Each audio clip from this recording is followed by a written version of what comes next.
You are watching Unpopular Opinion. What's up, everybody? This your boy AB, and you are now listening to the Unpopular Opinion Sports Podcast. I am your host, AB. And it's your boy, Pat. And we got another episode on the way for y'all, man. So we're going to talk about two topics today. We're going to talk about the WNBA MVP race. Did Breanna Stewart actually deserve winning MVP? She was announced MVP just recently. And then we got another topic where we're going to talk about a few games from week 4. What games are we excited to see? We're going to pick a few games out of week 4 and the projections for that. So let's go ahead and get into it. Pat, what's up, boy? What's going on? How you feeling, man? I'm feeling real good. All right, so we're going to talk about the WNBA race right now first. Did Breanna Stewart actually deserve winning MVP? Yes and no. I feel like Aja Wilson should have won it. You know what I'm saying? That's Asia? That's my girl right there. You know what I'm saying? So, but there was no wrong choice between her, Alyssa Thomas, and Breanna Stewart.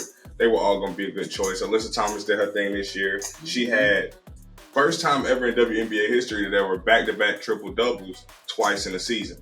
So she did that twice this year. She had 5 triple-doubles in the season, which is the most in history, and also broke the record for most all time with 9 triple-doubles. She's like a Nikola Jokic, man. She's out there. She gets your rebounds, your assists, and your points. Breanna Stewart and Aja Wilson are both all-around players. They both play well. They play defense well. Yeah. They rebound well. They score well. Breanna Stewart, she shoots the 3 really well as well. So, I mean, like I said, there's really no wrong way to go. I mean, they were the top 3 team. Their teams were the top 3 teams in the league. They were top 3 in majority of the major statistical categories. So, yeah, and I think they gave it to Stewie just off the fact that I think Alyssa Thomas has done more with less. You know what I'm saying? But they also weren't, the top 2 teams in the league, with the New York Liberty being a top 2 team in the league, and Breanna Stewart numbers looking, I think, slightly better than hers. You can argue that, like you said, Alyssa Thomas was close to triple-double for the year, you know what I'm saying, her averages. And then Aja Wilson obviously going away with the best record in the league. I think she did win Defensive Player of the Year. Mm-hmm. So she was rewarded, even though she feel like she should be MVP and Defensive Player of the Year, which would have been a crazy, historical moment for her and the Aces.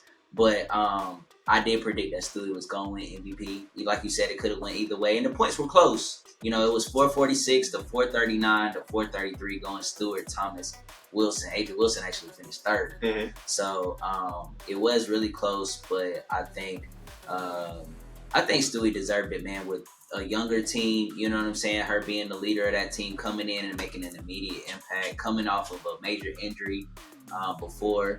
And I think that, that showed a lot of heart. And she thanked her daughter in her press conference. It was a real good moment for Stewie and winning. I think that's her second MVP. Yep, second MVP. So let's go ahead. One thing I do also want to say before you say that, though. Yeah. Aja Wilson winning MVP.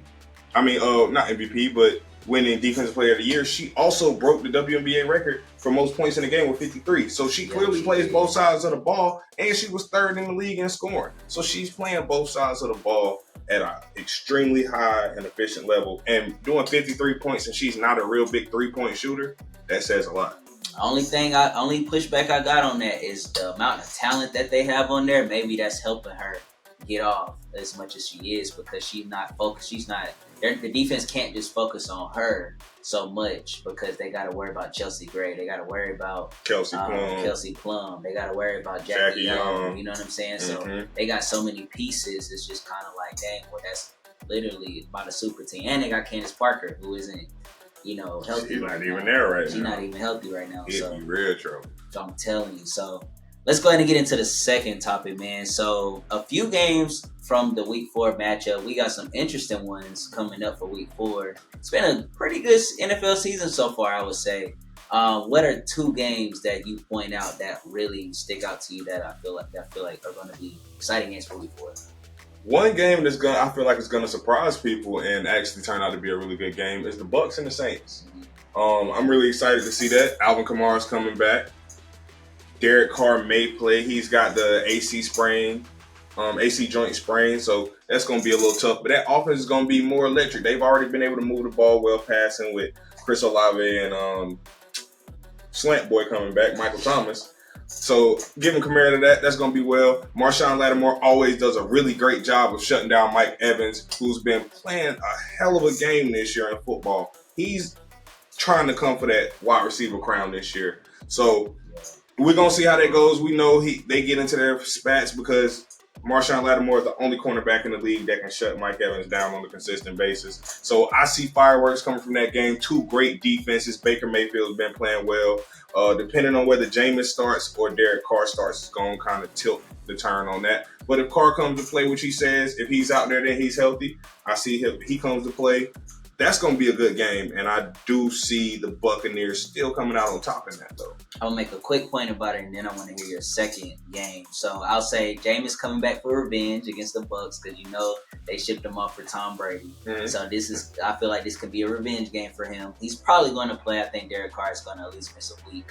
And who knows? That offense could look better under Jameis, you know what I'm saying, for a couple weeks or a week or two. He knows the Bucs. He's familiar with them. He's familiar with the Saints offense more than Derek Carr is. You know what I'm saying? Derek Carr still, in his first season, they're trying to figure it out. And like you said, Kamara coming back. So that's always going to help your offense instantly. And I like the weapons that the Saints have, man. They have some really good weapons. Even that fast kid that I think he brought Shaheed, yes. Like him a lot, man. So they need to find ways to get him the ball as well. The Bucs defense really talented. I love their defense. They play with a lot of force. Like I think I said earlier in a previous podcast that they could be a top 10 defense, maybe top 5. So that's going to be their thing. And can Baker continue to play well? He's been doing pretty good so far. He could keep that up. Mm-hmm. But what's your second game that you really think can point out and be an exciting? My second game is going to be a rematch of the wild card round from the AFC last year, the Bills and the Dolphins. I see this game being extremely high scoring, possibly, because the Bills boast a great offense. I mean, Josh Allen is going to be swinging the rock. If James Cook can get a nice running ground on the game and get him a backup plan, the way he's been playing lately, I see them doing something pretty good.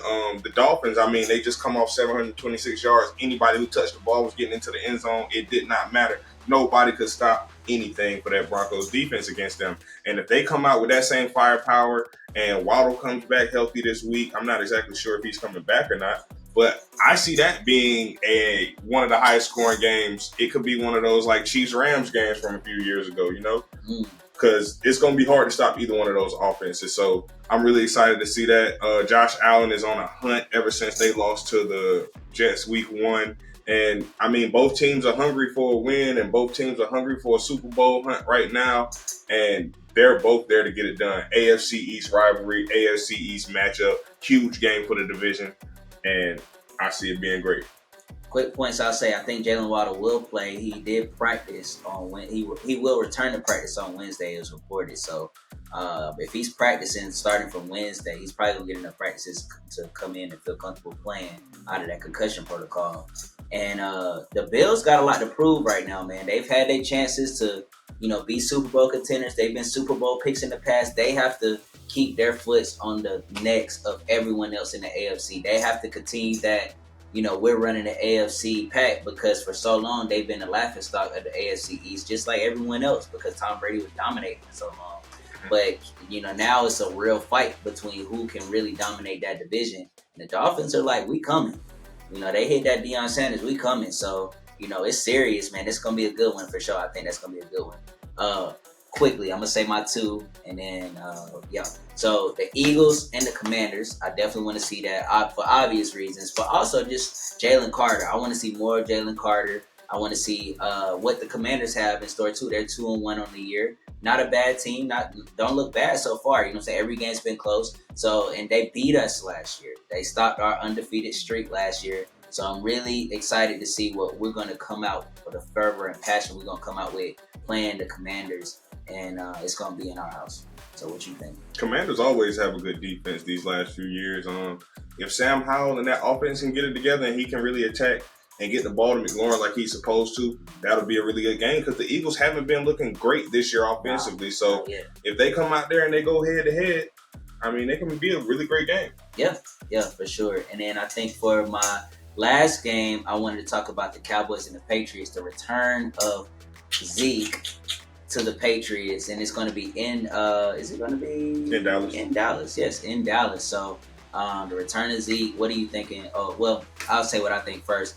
I think that I'm interested to see how the Patriots defense is going to match up with the Cowboys offense, because that's the strong point for the Cowboys. They have to for the Patriots, their defense and how they match up. I think they can get a few turnovers from the Cowboys. I think they can turn over Dak a couple times, get Mac Jones out there on shorter fields. And then let's see how Zeke runs against that defense. I think they're still stout on the D-line, but a huge loss to them on the secondary by losing Trayvon Diggs. Yeah, Zeke's been playing well. He's been playing all right this year, but last week he had a really good game. Had around 5 yards per carry, 16 carries for 80 yards, you know what I mean? I like seeing that from Zeke, so we keep giving him the ball against the Cowboys, because clearly the Patriots need to run the ball to win. Mac Jones is not going to get it done. Like you said, that defense, though, is going to be able to get to Dak and force some turnovers possibly, because last week they were missing Tyler Biadasz and I think Tyler Smith, if I'm not mistaken. So missing those guys on the line when you got guys like Judon and Uche and Barrymore and those different guys they've got in rotation flying at you, it can get ugly fast for a guy like Dak who gets past happy and will turn the ball over. Yep. So, yeah, I agree. So let's go ahead and get up out of here, man. That is the end of our show for today. We appreciate everybody tuning in, checking us out. You can follow us on all platforms below, and make sure y'all comment and subscribe, man. Check it out, share it with your friends, and we're about to wrap this up, man. We're going to get up out of here. Peace. You are watching Unpopular Opinion.